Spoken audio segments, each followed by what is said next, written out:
Relasi kekuasaan Ferdy Sambo di sidang kasus pembunuhan berencana Brigadir Yosua masih kuat.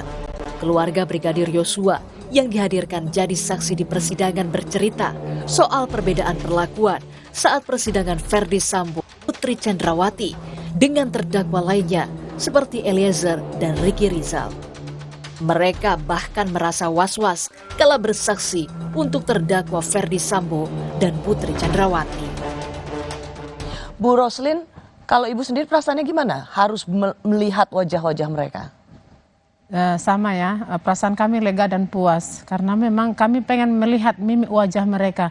Bagaimana mereka berhadapan langsung dengan kami. Memang secara rasa was-was itu ada ya. Bagaimana mereka masih mempunyai relasi kekuasaan yang kami lihat. Sedangkan kita masuk ke persidangan aja, ada perbedaan antara kita kesaksian dengan si Richard, kesaksian dengan si PC dan si Sambo, ada perbedaan waktu kita masuk ke ruang persidangan. Apa bedanya? Perbedaannya waktu kita masuk di kesaksian si Eliezer ya, tas kita nggak diperiksa gitu ya, apa yang kita bawa nggak dimasukkan ke apa namanya itu ya, yang ada untuk pendeteksi metal detektor. Iya, tapi setelah waktu masuk di persidangan si PC dan si Putri, si Sambo itu diperiksa semua dan HP-HP kita tidak boleh kita bawa ke ruangan persidangan. Sebelumnya boleh kita bawa dan setelah si Kuatmaruf dengan si RR itu bisa kita bawa atas kita ke dalam ruang persidangan. Di situ kan masih nampak relasi kekuasaan itu. Adanya beda perlakuan ini tentu menimbulkan tanda tanya besar. Apakah Sambo masih memiliki pengaruh kuat bahkan saat di persidangan kasusnya? Keluarga berharap penegak hukum bisa memberikan keputusan yang berkeadilan bagi semua pihak tanpa ada pengaruh dari siapapun, terlebih dari terdakwa. Tim Liputan, Kompas TV Jakarta. Saudara, untuk membahas lebih dalam soal relasi kekuasaan yang masih kuat di sidang Sambo, kami akan perbincangkan bersama Irjen Purnawirawan Anton Harlian, mantan Kapolda Jawa Barat, dan Bambang Rukminto, peneliti ISS. Selamat petang, Mas Bambang, Pak Anton, salam sehat. Selamat sore, salam sehat untuk semuanya. Mas Bambang, kita ke Pak Anton dulu ya. Kita mau dengar cerita dari sudut pandang mantan Irjen Pol Purnawirawan Anton Carlyan. Apakah kemungkinan relasi kuasa seorang jenderal bintang 2 yang sudah dicopot dari Polri masih kuat di persidangan, Pak Anton? Kenapa? Itu bisa kuat dan juga bisa tidak. Tetapi ketika seseorang sudah dicopot jabatannya, ya seperti saya sudah pensiun, beda dengan ketika manggung. Dan ketika dikatakan bahwa ini ada relasi kuat, tidak bisa dari satu indikator misalkan hanya perbedaan perlakuan. Mungkin saja ketika terjadi di persidangan itu sendiri, kita tidak tahu. Mungkin FS juga atau Sambo juga ada ancaman-ancaman tertentu sehingga dirinya merasa terancam, sehingga mungkin tidak boleh membawa barang-barang dan yang lain-lain. Karena titik sentralnya adalah Ferdy Sambo itu sendiri. Dan kalau menurut saya, kalau kita lihat perbandingan para purnawirawan atau yang sudah dicopot, Ferdy Sambo ini bukan satu-satunya orang yang pernah dihukum atau masuk ke peradilan. Dulu juga pernah ada Pak Joko Susilo, itu juga Kakor Lantas. Kemudian juga pernah ada Kabareskrim, Pak Suyitno Landung. Ketika berhadapan dengan hukum, ketika berhadapan dengan negara, mohon maaf, mereka mungkin kalau dilihat dari power, lebih besar power Pak Anton, mereka. Mungkin tapi itu pengakuan dari bibi dari Brigadir Yosua.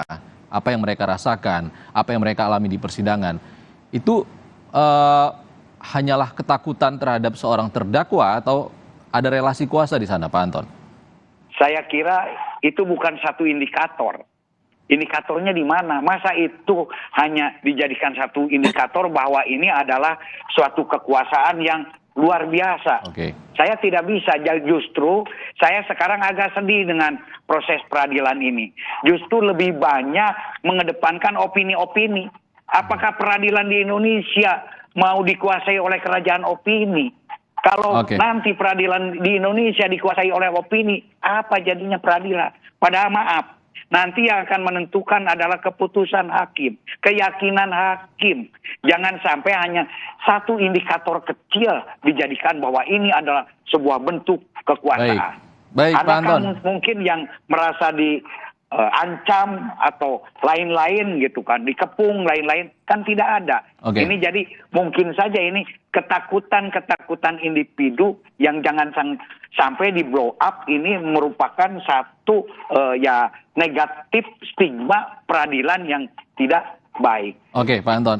Mas Bambang, kalau tadi kata Pak Anton Carlian, itu kemungkinan adalah ketakutan individu dari para saksi terhadap terdakwa Ferdi Sambo ataupun terhadap institusi ataupun suasana persidangan. Kalau menurut Anda bagaimana? Ya, persepsi itu tentunya tidak bisa diabaikan ya, karena masing-masing orang tentunya berbeda dalam merasakan, apalagi dalam sebuah persidangan, suasana yang perbedaan suasana sedikit aja tentunya mereka sangat merespon, sangat sensitif gitu. Bu Roslin tentunya bisa membedakan perlakuan ketika berhadapan dengan PC atau Sambo dibandingkan dengan perlakuan pada Eliezer misalnya seperti itu. Relasi-relasi kuasa itu tidak bisa dipungkiri lagi, memang ada gitu. Memang Ferdi Sambo sudah diberhentikan dari jabatannya dari kepolisian di PTDH, tetapi hubungan-hubungan kuasa ini masih tetap ada. Ini Dari tidak bisa sudut pandang dipungkiri, mana gitu. Anda melihatnya? Ya, saksi-saksi yang dihadirkan oleh jaksa terkait Eliezer misalnya, ini salah satunya dari asisten rumah tangga, kemudian juga mantan-mantan anak buah dari Ferdi Sambo, hubungan-hubungan kedekatan, hubungan-hubungan atasan bawahan, ini tentunya tidak bisa diabaikan karena setelah sekian lama bersama-sama dalam sebuah satu tim, satu rumah, ini tentunya tidak bisa diabaikan. Makanya ketika Bu Roslin ini menyampaikan kesaksiannya terkait dengan suasana sidang, ini pun tentunya bisa membandingkan antara perlakuan pada atasan Ferdi Sambo dengan perlakuan pada Eliezer yang merupakan bawahan level paling bawah seperti itu. Oke, Mas Bambang. Kita ke Pak Anton. Pak Anton, masih banyak saksi yang akan bersaksi di persidangan untuk terdakwa Ferdi Sambo atau Putri Chandrawati. Mereka semua adalah bawahan Ferdi Sambo atau bahkan ada asisten rumah tangga dari Ferdi Sambo dan PC. Ini kan tidak bisa kita elakkan. Mereka adalah bawahan dan ada relasi kuasa di antara mereka. Ya betul sekali, tetapi bila kita lihat faktanya, kasus ini juga terbuka kan karena adanya keterbukaan yang justru melawan keterangan daripada FS. Ini yang terjadi. Kalau mereka masih dalam satu jaringan, kasus ini tidak akan terbuka.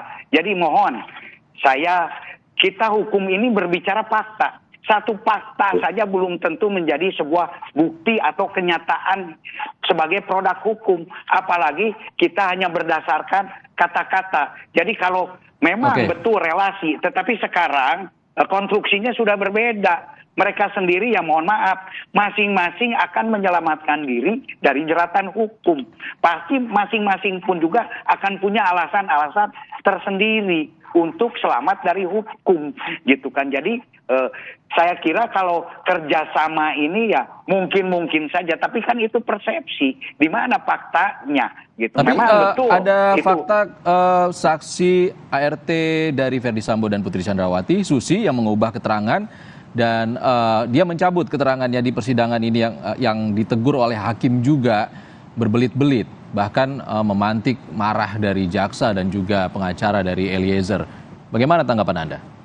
Ya, saya kira kan apabila seseorang bersaksi di depan pengadilan kemudian tidak benar, kan itu ada konsekuensinya. Beda kalau berita acara, yaitu kesaksian palsu 242. 242 itu ancamannya lebih dari 5 tahun, bisa ditahan.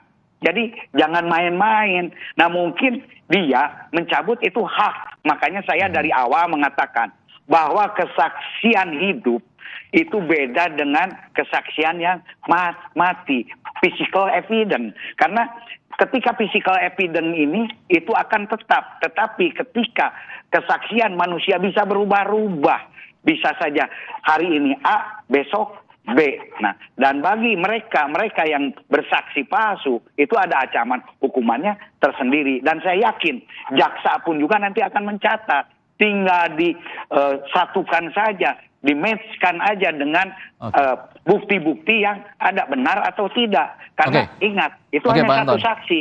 Nanti ada korelasinya nggak dengan saksi yang lain? Ada pidana yang bisa menyertai apabila kebohongan di persidangan disampaikan ya. Kalau Mas Bambang melihatnya bagaimana? Nanti para saksi ini apakah akan lebih berat takut terhadap pasal pidana atau takut kepada atasannya? Ya, dalam sebuah persidangan tentunya hakim nanti akan melihat fakta-fakta hukum yang ada ya, terkait dengan fakta-fakta sosial, persepsi, asumsi atau rumor-rumor, opini-opini itu kan adalah fakta-fakta sosial. Tentunya hakim bisa mengabaikan itu dan fokus pada fakta-fakta hukum yang ada terkait dengan kesaksian, dengan alat bukti yang kuat, seperti itu yang tentunya yang diperhatikan oleh hakim dan menjadi fokus hakim dalam konteks ini, seperti itu. Artinya nanti para saksi diminta untuk yakin, bersaksi secara jujur dan tidak perlu takut sebenarnya, Mas Bambang ya? Benar, saksi-saksi ini tentunya adalah pribadi-pribadi yang independen, yang dilihat dalam fakta hukum sebagai pribadi yang independen, tidak terpengaruh bahwa kemudian ada relasi kuasa. Itu kan adalah fakta-fakta sosial yang berbeda sekali dengan fakta-fakta hukum yang ada dalam persidangan, seperti itu. Hanya saja tidak bisa dipungkiri bahwa hal-hal seperti itu juga tentunya berpengaruh juga dalam sebuah proses persidangan, karena apalagi kasus ini kan menjadi sorotan publik dan sepertinya hal-hal seperti ini juga dimainkan oleh pengacara terdakwa maupun pengacara dari korban, seperti itu. Untuk menjaga konsistensi kejujuran dalam bersaksi para saksi ini, apa yang harus dilakukan pihak-pihak terkait, Mas Bambang? Apakah harus ada pengawasan ataupun perlindungan ke depannya? Harusnya demikian ya. Jaksa yang menghadirkan saksi-saksi ini tentunya juga harus bertanggung jawab terhadap keselamatan para saksi yang dihadirkan dan menjaga independensinya gitu. Ketika kemudian jaksa menghadirkan saksi yang tidak kompeten, kemudian ini kan menjadi sorotan juga. Apa maksud jaksa menghadirkan saksi yang tidak kompeten, misalnya seperti itu. Dan ini adalah fakta-fakta sosial yang menjadi catatan masyarakat terkait dengan persidangan dalam kasus ini, seperti itu. Kalau Pak Anton, bagaimana tanggapannya Pak? Lembaga peradilan harus memposisikan diri bagaimana dalam masalah ini? Di dalam masalah peradilan pun juga kan ada teknik-teknik bagaimana untuk mengambil atau mengungkap keterangan yang sebenarnya. Di persidangan juga kan bisa konfrontir, bahkan bisa ditanyakan. Kalau misalkan saksi ini takut dengan seseorang, kan bisa saja diadakan satu sidang tersendiri, sidang tertutup, sehingga bisa berbicara dengan sejujur-jujurnya. Jadi itu pun juga ada teknik-teknik tersendiri. Dan ingat, hanya satu saksi, jangan dijadikan satu alasan pembenar bahwa ini adalah sesuatu mafia peradilan, satu kekuasaan. Kan bisa tadi pun juga bisa dikonfrontir dengan saksi-saksi yang lain, bisa dikonfrontir